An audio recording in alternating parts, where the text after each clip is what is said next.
ઉત્તર પ્રદેશના પૂર્વ જિલ્લામાં બેરાઇચ ખારીધાર વિસ્તારમાં ગુમ થયેલો યુવાન દુખીરામ ઉંમર વર્ષ 31 4 વર્ષ પછી કચ્છના માંડવી તાલુકાના નાના ભાડિયા વિસ્તારમાં મળી ગયો છે। યુવકની લાંબી ગાયબ થવાની તપાસ દરમિયાન તે અનેક રાજ્યોમાં ફરતો હતો અને સતત ભટકતો રહ્યો।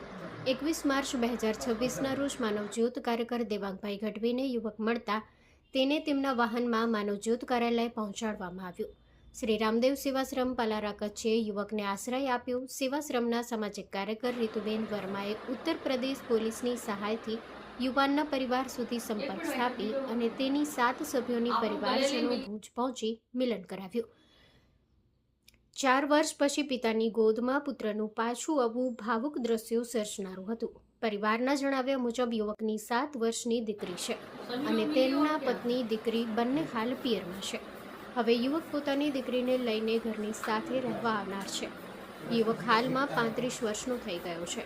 આ માનવતા અને સમાજ સેવાના કાર્યોમાં પ્રબોધ મુનવર, આનંદ રાય સોની, દીપેશ શાહ, પંકજ કુરવા, દિલીપ લોડાયા, વાલજી કોહલી, દીપક મુમાયા, ચાંદુભા ચૌહાણ અને મનીષ મહારાજ સહભાગી રહ્યા હતા।